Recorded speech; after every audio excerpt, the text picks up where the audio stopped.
stunned. They'd never seen a tank like this before. Nothing they had could stop it. The British design, British built Centurion.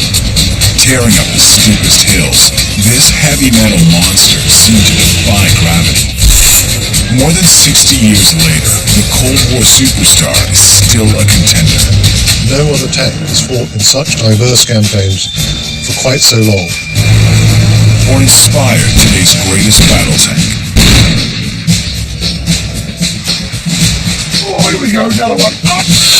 On opposite sides of the Atlantic, from England to Canada, two tank crews are working to bring their Centurions back to full working order.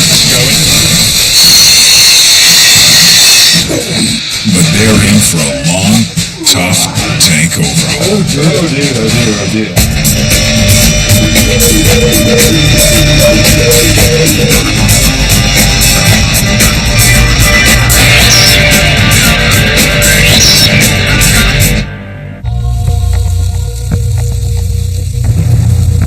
April in England.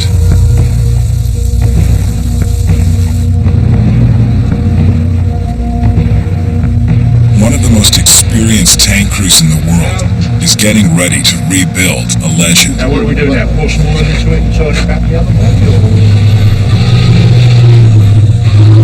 We need to get it ready to go inside because the weather forecast for the next few days is not good, and we would need to work inside rather than outside in the elements. Because it's ever so cold today, and it might even be wet as well. But that's England. This is the Imperial War Museum, Duxford. About 80 kilometers from London. They rescue works of military art from oblivion. Anyone can open a museum and a hut and put the vehicles in and display them, but there's not many museums that are actively driving and displaying their vehicles. Today, they start work on one of their toughest missions. A Centurion tank, one of the first 30 ever produced. It was part of a production batch which was ordered actually in July 1944 and married the Centurion chassis and turret with the 20-pounder gun for the first time and became the Mark III. Retired from active service in the late 1960s, she is a rare find. It's only ever had its machine guns changed. Most of the other Centurions that stayed in service had extra armour added, an extra 2 inches of armour added onto the front plate. They had the rear turret hatch changed, the breech was changed, the tank was upgunned. This tank is the biggest restoration we've done for possibly 12 to 15 years. They already have a number of Centurions in their collection. Some are static, some are in full running order. But this restoration is significant. It will give the museum its very first working Mark III. Designed during the Second World War, it arrived too late for combat, but went on to provide excellent service during the Korean War. Very few, if any, of the tanks that fought in that conflict have survived in their original configuration. We thought it important that we had at least one to show what the vehicle would have been like when it was fighting in its very first combat.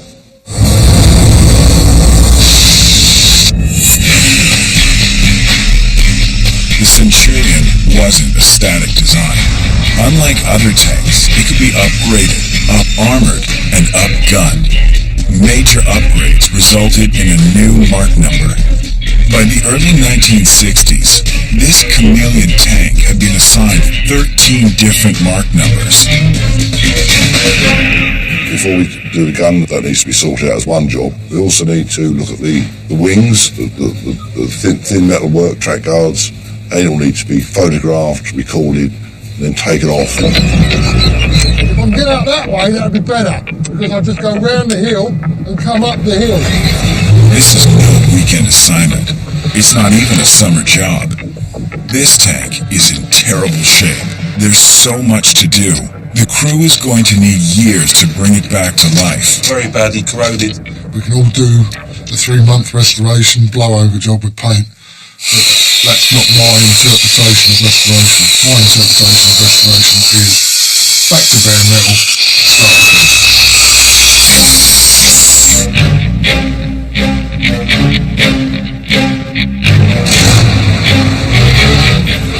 them started requires serious muscle, planning, and manpower.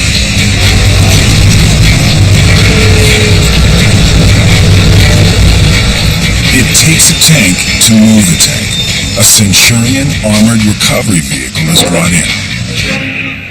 Right, you lift it. Yeah. That's about 50 or 60 kilos, maybe more. The Centurion is over 7.5 meters long. It weighs about 52 metric tons, roughly the weight of 40 family-sized cars. Its 650 horsepower Rolls-Royce engine is capable of producing a top speed of roughly 40 kilometers or 24 miles per hour. But for now, she's going nowhere. What we're doing at the moment is connecting the hollybone, in layman's terms, the tow bar. This is the safest way of manoeuvring one vehicle from the other. Even on an icy cold morning, Roger Barney Barnett prefers to use bare hands on frigid metal. Gloves just get in the way. I don't like working with them. Simple as that. They get caught, you can't feel what you're doing, you can't see what you're doing, I don't like them. Fingers always grow again, even that one, that's growing again. We do this all the time, but we don't do it every week, as you can imagine. They're only moving the Centurion a few hundred yards, but this experienced crew takes no shortcuts. It's too easy to get injured. You tell me what we're doing and then I'll do it.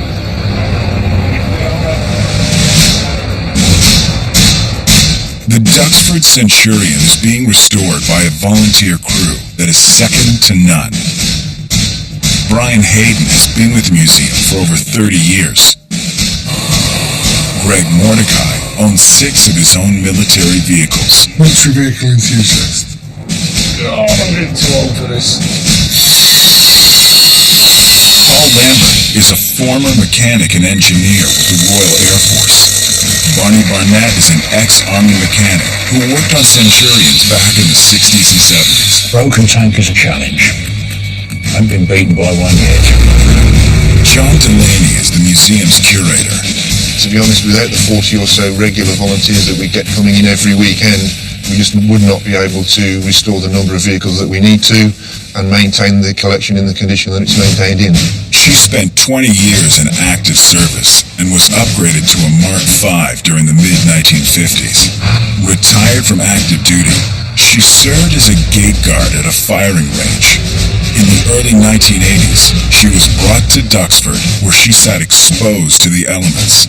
So basically we're restoring a vehicle that hasn't done anything for 20-25 years. So we were expecting it to be a really big job. Going backwards first. Finally, after 3 decades in the wilderness, the Centurion is pushed and pulled into her work bay. And I still lovingly remember the first Centurion I got dropped off to fix. I got chucked out the back of a Land Rover with my gun and my toolbox, and there was a Centurion beside the roads, Scots Greys, and it didn't go. I got it going, and that was a real buzz.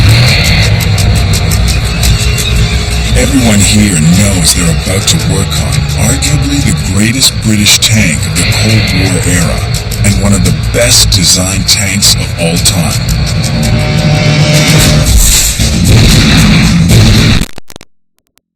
For the British Army, building the Centurion was an act of survival. The Centurion was needed principally because the British came up against the Panther tank in Italy in 1943, and they had absolutely nothing that they could combat the Panther tank with. To match the German Panther, the British needed a universal tank built on the iron triangle of speed, armor, and firepower. This holy trinity is the foundation of every great tank. It's the best combination of firepower, manoeuvrability and protection that the British armour had. And the Centurion incorporated other innovations that made it a much safer tank. Instead of using hydraulic lines, which were highly flammable if hit in battle, the turret was powered electrically. As well, Centurion designers decided not to store the ammo in the turret. Instead, it was stored below the exposed turret in the tank's hull. In so the chances of it being penetrated in battle was considerably diminished. With all its innovations, the Centurion was a quantum leap forward for British tanks. There's no two ways about it. If one compared the Centurion in 1945, when it actually came into service, with the Panther, which came into service in 1943, they were roughly comparable. But the Centurion never went into battle facing German tanks. It arrived in Germany in May 1945, virtually the day after the German capitulation. The Centurion made up for missing World War II by lasting longer than all her rivals. It's good to see that it was still being used in World War in 91. It's still used to this day as a frontline tank in South Africa. But the British have never been ones to sit back on their successes. They constantly strive to improve and remain a dominant military force. The fact that all tanks in the British Army begin with the letter C, the Chieftain, the Challenger 1 and the Challenger 2, shows the evolutionary nature of the way tank design works in this country. Building on this foundation of the Centurion's excellence is Britain's current main battle tank, the daunting Challenger 2. I command Batters, which is the British Army training unit in Suffield, in Canada. It's the only place in the world we can come and fire all of our armoured vehicles in an integrated combined way. The ferocious Challenger 2 is Britain's main battle tank, 62 metric tons of rolling thunder. Powered by a Rolls-Royce V12 turbocharged diesel engine, it can reach almost 60 kilometers or 40 miles an hour. Boasting a 120mm gun, the Challenger can obliterate targets at over 5 kilometers or 3 miles away. Like the Centurion, this was built to be a universal tank. Some of its design features, the side skirts, the cast hull and turret, are also inspired by the Centurion. It has outstanding firepower. Its armour protection is without parallel in the world. It exhibits the best of the characteristics the British Army wants out of a tank in terms of firepower, manoeuvre and protection, and the balance between those three that this tank has got absolutely right. On the front line, the Challenger 2 is exactly where you want to be sitting.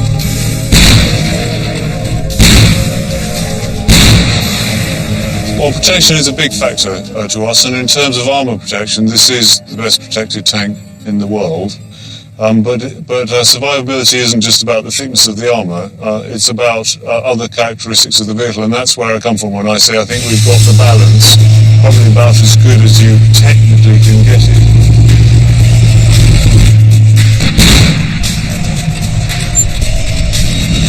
I was commanding a battle group in Iraq 2 years ago now, and it absolutely not only saved lives in my battle group, but gave us the edge in that when people did try to get at us, we could hold our ground, work out what we wanted to do, and then take the initiative again, as opposed to having to become reactive from the very word go. Every modern British tank owes a huge debt to what is perhaps the greatest British tank of all time, the Centurion.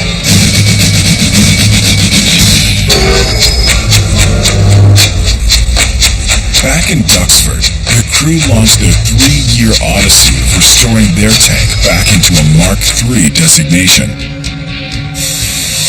Oh, we must be getting somewhere.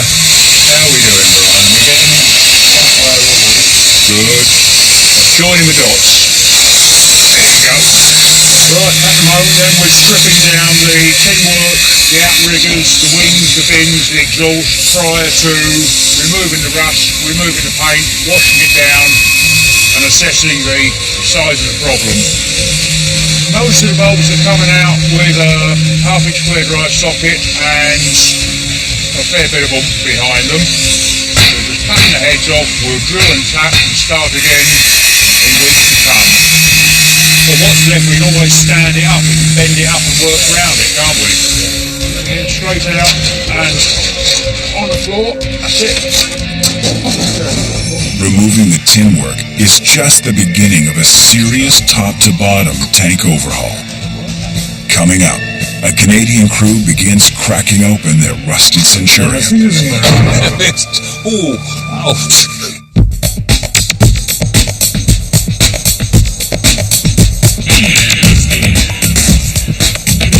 Oshawa, Ontario. It's 20 degrees below zero. In Canada, tank crews get to play in the snow.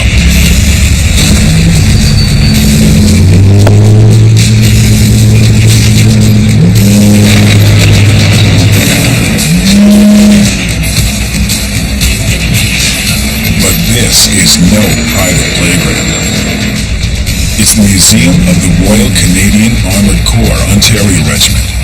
Like the Duxford crew, they are also working on a Centurion tank. Their tank is a Mark V-2 designation. Restoring a tank is like eating an elephant. You do it one bite at a time. Located in the industrial town of Oshawa, the museum has a modest collection of 8 tanks and 40 other vehicles. Frozen but unstoppable, the crew of volunteers are totally dedicated. Brian Budd works shifts as a foreman at a nuclear power station. Scott Boyd is a bricklayer, volunteer firefighter, and Brian's brother-in-law. Any chance they get, they are here moving mountains of steel, wire, and rust. Well, we've got a Centurion built about 1952, and I've essentially have a puzzle box with no picture. And this is what I have to finish and restore and fix up. I'll have to tear it down to almost right down to its bare hull if we can. Our biggest concern, though, is we can't take off the turret just because we don't have the facilities for it. The job at Oshawa is just as big as the Overhaul in Duxford, but this crew has to tackle it with a much smaller toolbox. Now, a Centurion being a completely different kettle of fish. It comes from Britain. Most of the fasteners are Whitworth. They're not SE or metric, so there's a completely different set of wrenches required. The threads on the nuts and bolts, if they're stripped, well, we can't get replacements. Hey, it's cool. The museum actually owns 2 Centurions. This gate guard is beyond salvage and is being used as a parts donor. The real museum piece is buried in snow out back, waiting for spring. 1, 2, 3. How long has this thing been sitting here? It's driven into place about 20 years ago. I believe it.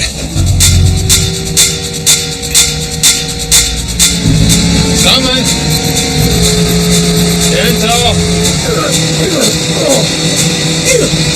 Holy moly.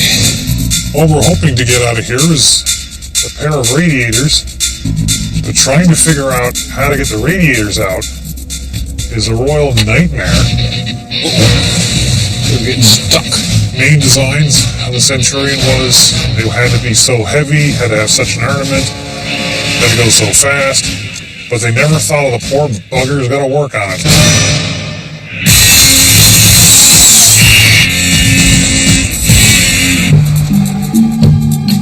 Back in Duxford, the crew hauls out their Centurion for a full physical. They need all the room they can get. A big part of every overhaul is just figuring out what shape the tank is in. The crew begins by inspecting the engine. It had the classic Meteor engine, which was based on the Merlin engine used in the Spitfire, the Hurricane, and the Lancaster bombers of World War II. The Centurion is gas-powered with 2 internal fuel tanks on either side of the engine. It has an automatic transmission with 5 forward and 2 reverse gears, and its power-to-weight ratio is 13 horsepower per ton. Sometimes they come up easy, sometimes they don't. Ready? 2, 3, oh, that's easier. It's a lot easier. We're just inspecting the gearbox now to see if there's anything we need to take off, and we found that all the linkages have been disconnected, the drive shaft has been pulled out, and the actual gearbox is free. It turns. June 1950. The Cold War erupted. North Korea invaded South Korea. To To hold back the communists, the United States rallied an international force at the United Nations. Fighting alongside Canada, India, Turkey, Greece, and other countries was Great Britain. Her tank of choice was the Centurion Mark III. The first time it saw action was in 1950 during the Korean War, in a theatre of operations completely different from which it was designed for. But the Centurion proved that it was a remarkable tank in such conditions. With its hills, mountain ranges, and paddy fields, Korea was not ideal tank territory. But this tank couldn't have cared less. Its ability to climb hills was phenomenal. The Centurion could get up a steeper slope than any of the American vehicles there, and the Americans actually prized having the British armoured regiments nearby because they could basically get the Centurions on top of these very high hills to dominate the battlefield. The Chinese lived in fear of this tank. The Centurion's superb mobility was backed up by a ferocious gun and first-class armor. This triple threat was a perfect example of the Iron Triangle, essential to any great tank.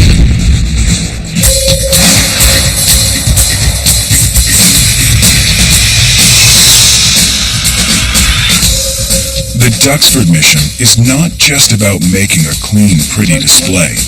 Everyone here is a serious historian. They want a specific tank that is historically accurate. It looks complete, yes, yeah.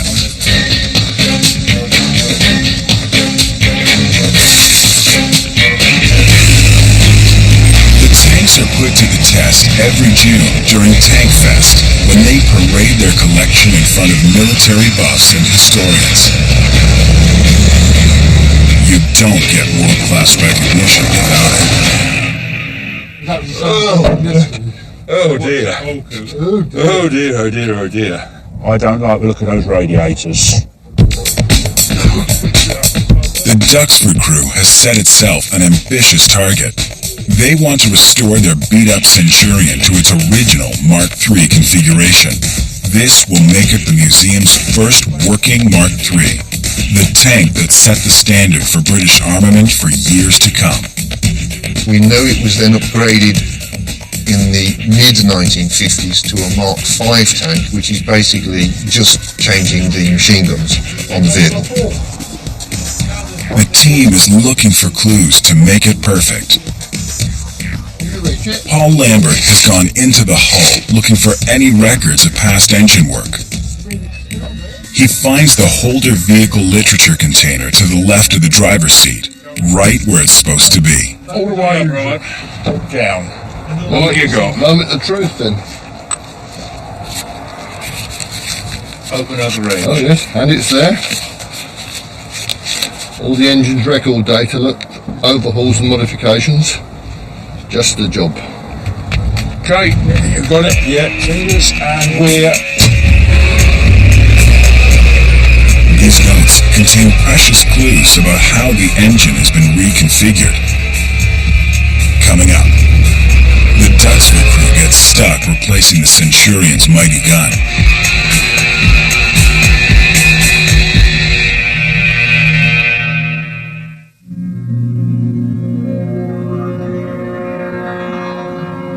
Has it got any age plates on it? Any mark numbers on it? Salvaged from an army shooting range, this Centurion is being overhauled back to its Mark III designation. Well, to get Mark III back to a Korean War standard of that period, you're talking to about 7,000 to 8,000 man-hours to restore this vehicle. I would say, on average, 2 to 3 years of hard graft to restore that vehicle to running condition.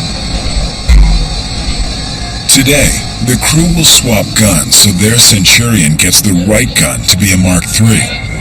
How would you ever see that? It came out nicely there, didn't it? Wiggling a fiddle, plenty of grease on it. Whoever last put it in obviously greased it thoroughly. In its current configuration, the Centurion has an L7 105mm gun. This was the standard Centurion Mark V armament in the 1960s. To be an accurate Mark III from the early 1950s, their Centurion needs to be fitted with the earlier 20-pounder gun. We haven't done a barrel change here ever. In the 22 years I've been here, we haven't done anything as deep as that before. Quite a lot of research went into that. Luckily, the museum locates a 20-pounder gun in their collection. The first gun comes out without much of a struggle. The 20-pounder is a tougher fight. Yeah, I told you to do it, Rob. Keep going. Plan is now, because we haven't got the weight of the tank and the turret on this mounting frame, we're going to relift the mounting frame back towards the crane vehicle and then lash the framework to the vehicle. And we'll see how we go. Give it a try? Yeah, go on then. After sitting on the mallet for 20 years, the gun refuses to come out. But this crew has seen this kind of resistance before. It just makes them dig in deeper. Ah! Pull my finger. There you are. We're there now. I told ya.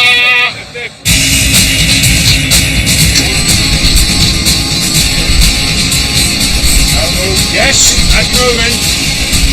That's it. Right, we're off the threads. Now watch the swing.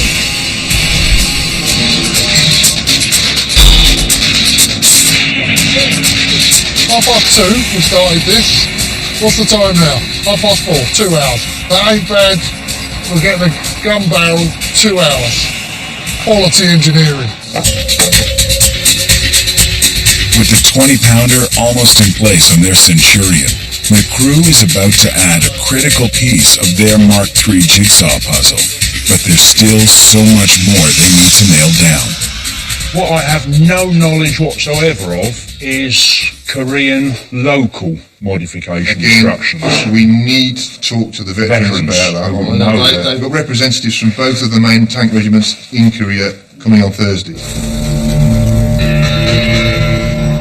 Seeking first-hand knowledge on the Centurion, the Duxford crew is lucky there are still people around who know this tank better than they do. Oh yes, yes. Jack Maw, Kenneth Jones, Michael Swindells, Christopher Coldry. All four served in Korea, armed with the Centurion and its superb gun. And this was this brand new magic tank. They were wonderful. The gun always pointed in the right direction, for example, with a thing called a stabilizer, so that as you went round, the gun stayed pointing in that direction, which was very clever of it, we thought. In the fall of 1950, Communist China joined the battle to support North Korea against the United Nations force. Chinese troops literally flooded the battlefield. And these swarms, like bees, like a swarm of bees were coming, however many they killed, however many they wounded, how many withdrew, more and more and more came again. At times the tanks were completely covered with infantry trying to get inside the tank, putting sticky bombs on the side to destroy them, and so the other tanks had to shoot them off the backs of their supporting tanks. Oh, they were very brave. You know, they were bloody brave. The Korean War bogged down into a deadly stalemate with two sides staring at each other across hostile front lines.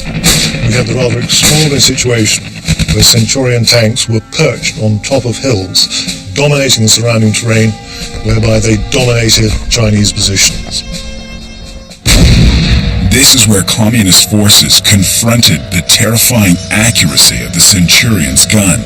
The gun control equipment was of such a standard, I could put 20-pounder rounds down, and the Australians I was with would have the confidence of knowing that I could put a round down within 20 yards of where they were. It could take out little slits, observation boats, at up to a mile. It was a remarkably accurate weapon.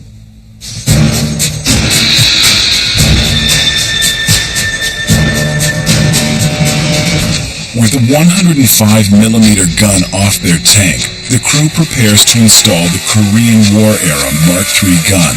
They're exactly the same 19 grooves on both guns, so we've checked that, and the location ring is exactly the same. The barrel markings provide clues to understanding their tank's history. We've got a number there, PL 1343. Yeah. But I can't see anything around there at the moment. Well, that one's 1976, so there's no dates as yet.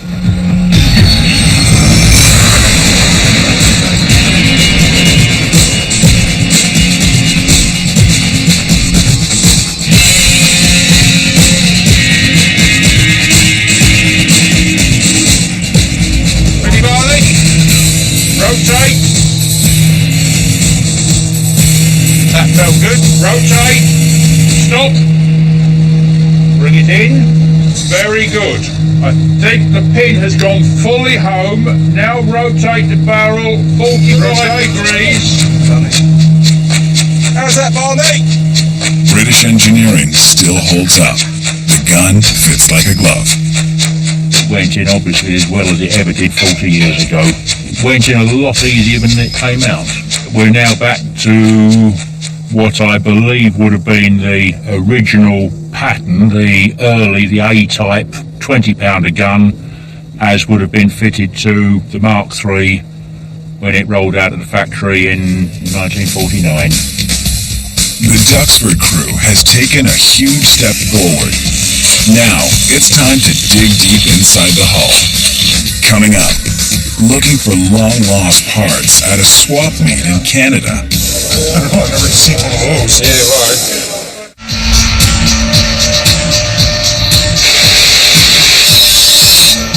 When you're restoring a tank from the Korean War, it helps to have spare parts. No one makes them anymore.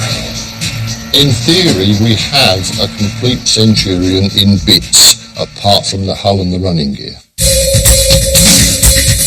But not every tank crew has a warehouse of parts like the boys at Duxford. Luckily, we have another Centurion parked out front of the museum that we can open up and extract the parts from. And hopefully we don't have the same broken parts on it. So it's more of a case of salvage what you can, refurbish what you can, and if you can't, well, we have to do without, or find some other way of, some other museum that's desperate to get rid of Centurion parts. Yeah, we need some extra weight on that to pull it back. Now, unfortunately, it's got nothing inside it, so it's pretty well gutted except for a drivetrain and a driver's seat, which means we can use it for pretty well the parts we can. In search of missing parts and possible treasures, Brian and Scott spend a Saturday afternoon in the small town of Acton at the Royal Canadian Legion Hall. Was it what, $25 for? I don't know, it says 25, I thought that was 25 feet. The big thing is to find whatever many bits and pieces, like being a Centurion, parts are so specific, it's almost impossible to get something specific to a Centurion. But every now and then, Brian's refusal to quit wins out. Hey Scott, I know how to work off a 42 set, one of our radios. Yep. And with the correct radio for the Centurion, and I think it's brand new. Like, wow. The whole idea is you have around your mouth when you're talking, and you're just keying the microphone by pushing the button. Which I'm assuming that's a button because I've never used one of these before. And to find one of these old things, not covered in dust, and brand new, still the grease paper on it is like, you almost want to just keep it bundled up and sell it on eBay like those Star Wars action figures. Still in original packaging. Like every great tank, the Centurion was built to win. With speed, firepower, and armor. During the Korean War, its solid hull was literally a lifesaver. Day in, day out, the Chinese would try and destroy these tanks with artillery. Often direct fire weapons, 85mm anti-tank gun, or 122mm howitzers. No matter what the Chinese threw at them, the Centurion never fell apart. No tank was knocked out either by direct fire weapons or by artillery. They got hit many times, no doubt about it. And this caused severe damage to the exterior bins, to the optics, to the radio aerials, things like that.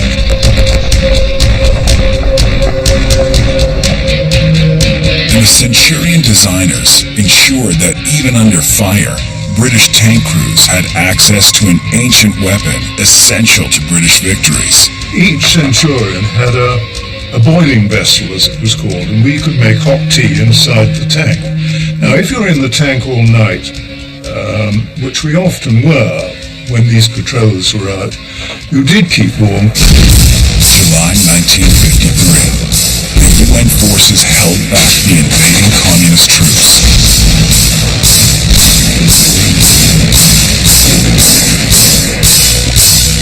After 3 years of fighting, an armistice was signed. In the end, peace talks did come to a fruitful conclusion.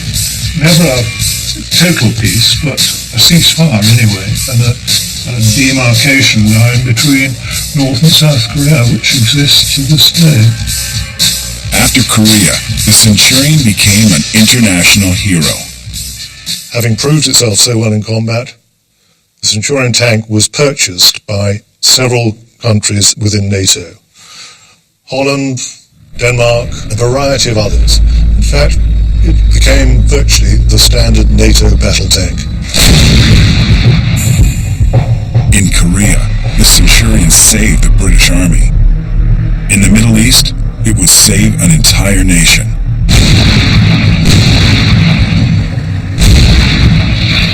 October 1973, Egypt and Syria invaded Israel. In the Golan Heights, the Syrians fielded about 1,500 tanks. The Israelis had 177, most of them Centurions. And for the first 36 hours, these were the only thing that stood between Israel and defeat. At first caught off guard, the Israeli army mounted a ferocious counterattack and pushed back the Syrian assault. In fact, one can state categorically that those 177 tanks, those Centurion tanks, saved the nation of Israel from destruction. Even to civilians, the Centurion became a legend.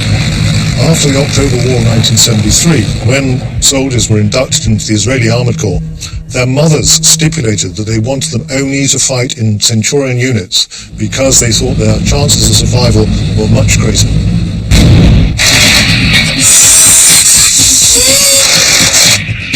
After working on the exterior tin work and replacing the gun, Roger and Brian start working on the Centurion's engine. Today, they are working on the gearbox. Come on, old girl. Come on. So you can tell by Brian's colour that he's actually had a damn good struggle down the hole there. It's just a bit of brute force that you need, but probably you can't actually get in there to apply the brute force. You're arm's length when you're laying on top of this monstrous piece of machinery. The transmission side of the vehicle, the gearbox has now been removed. When that's out, you can see the condition of the brakes on the drive sprocket side. They'll need to be done. They may need to be replaced yet. We haven't assessed that yet.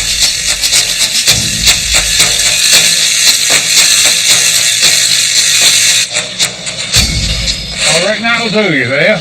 And that way we've got room for a pallet and timbers to go underneath it. Give it some decent supports. Every step has to get this tank back to the ultimate goal, the museum's very first working Mark III designation.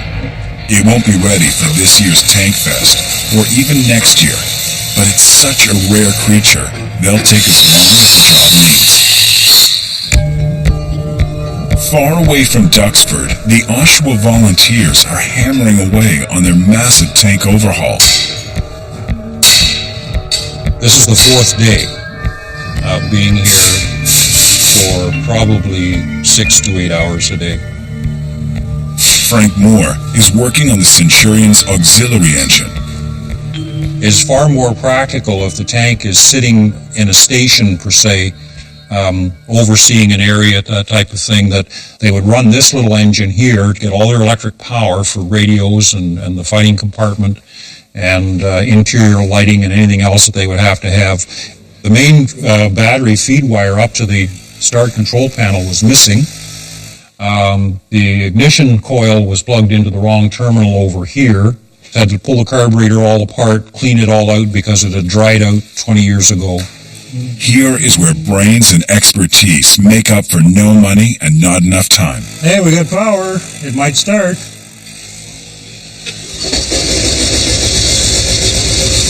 Hey, it's running.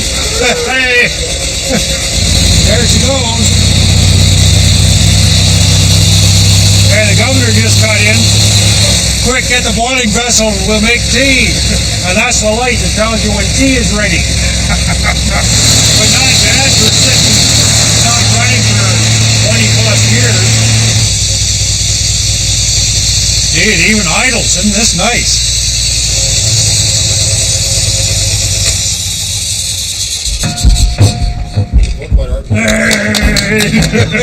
Okay, let's go for beer. Yeah. Oh, yes. This is a major step forward, getting this, because we can install this in the tank, hook up the rest of the cooling system without the main engine being in, as long as we seal off those pipes, and we can run all the electrical system to troubleshoot our electrical system. So this is a really good day today. Coming up, a heavy metal party. The Duxford crew takes some time to celebrate with real tank lovers from all over the world. The Centurion, a main battle tank for Britain, was a key part of the NATO arsenal. Over 4,400 were produced and sold around the world between 1946 and 1962. With 13 mark designations, it was so adaptable and far ahead of its time, it is still in action today. This is a design which is absolutely remarkable after 60 years in service to be still in frontline service. Springtime in Oshawa. This Canadian crew finally gets to work on restoring their Centurion Mark V-2.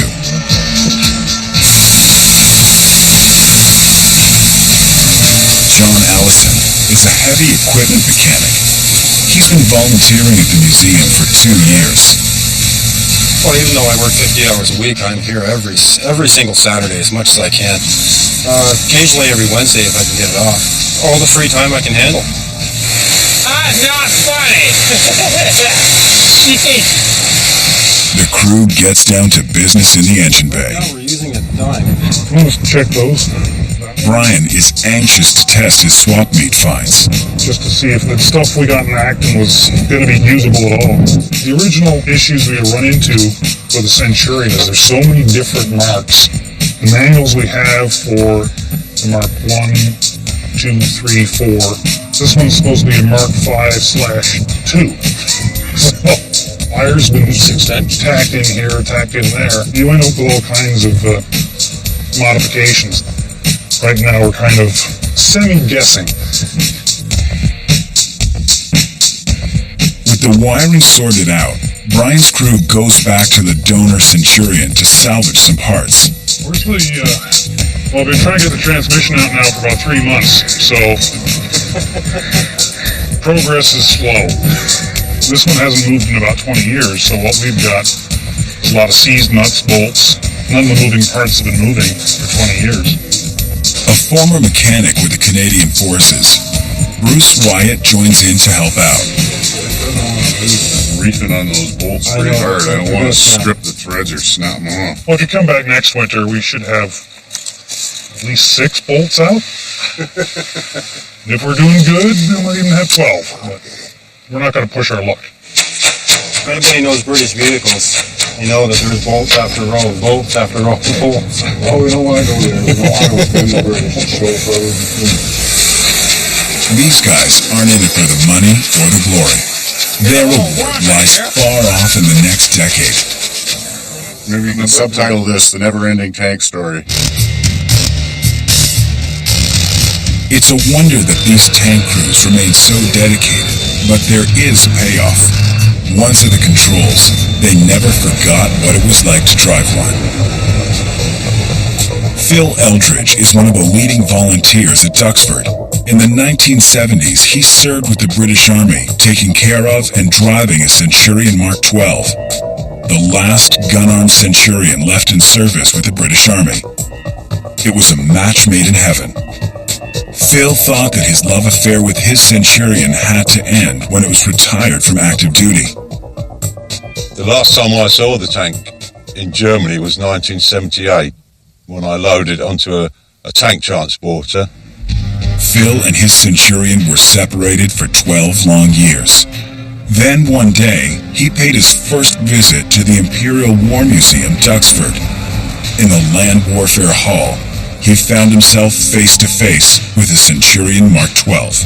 And the number plate seemed sort of familiar to me, 84BA91. Came back home, got my photos out, and it's the same tank. And I don't know what the feeling was. It was fantastic, I suppose, to see it here. One of my stepfather said to me, he said, when you drive your tank, he said, is it better than sex? At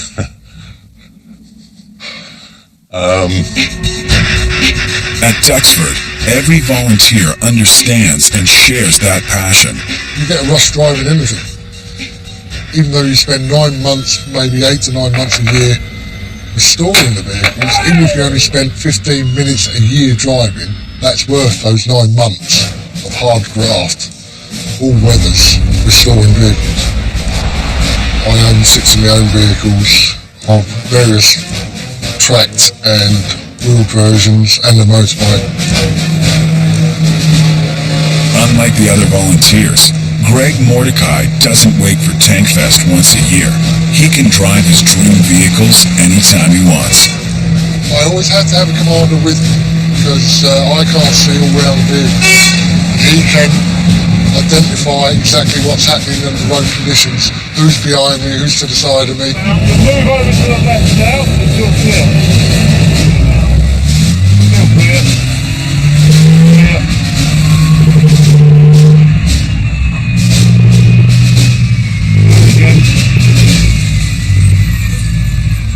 3 feet. That's not.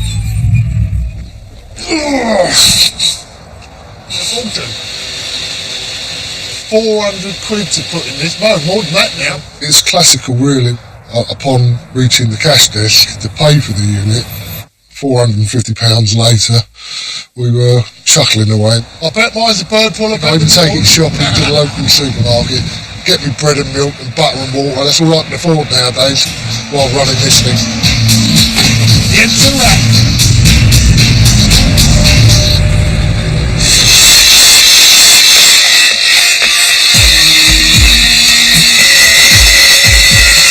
All winter long, the volunteers work quietly behind the scenes on the museum's other Centurion, moving it back to its original Mark III configuration. Great tradition here at the Duxford Military Vehicle Day. But then, for a few days in June, they step into the spotlight and share their collection with the world. Well, very good morning, ladies and gentlemen. Welcome to the Imperial War Museum, Duxford, for the Military Vehicle Day. This is Tankfest.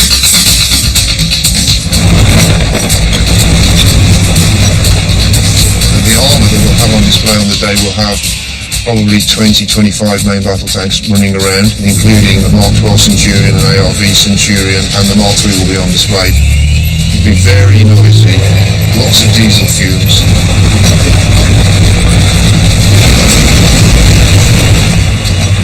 It attracts an awful lot of public visitors. We usually get between 4,000 and 5,000, which makes it a super day.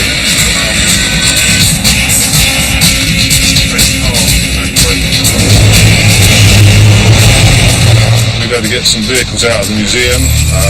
Some of the rarer ones we have here, the M40 self-propelled gun, the Conqueror British tank from the 50s, which is almost the only one running in the UK now. There's almost nowhere else in the world you can see this many operational armored vehicles on display. Amongst this collection of heavy metal, the Centurion is front and center.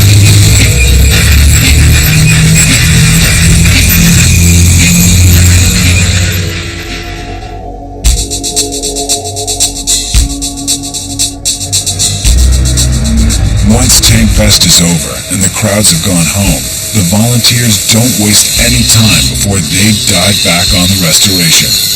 On both sides of the Atlantic, the volunteer crews dream of years to come, when they will be driving their own restored Centurions. Can you put your ear defenders on, please? Okay. Because I'm going to make loads of noise.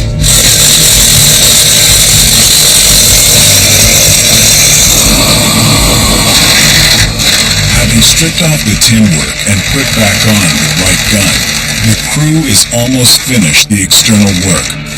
But working on weekends and evenings, they will have to repair all the internal systems and machinery. It's still a massive job. The Duxford team is years away from the finish line. But in the meantime, there's nowhere else they'd rather be. I'm happy. Happy as a day is long when I'm here. Or anywhere on a tank, come to that.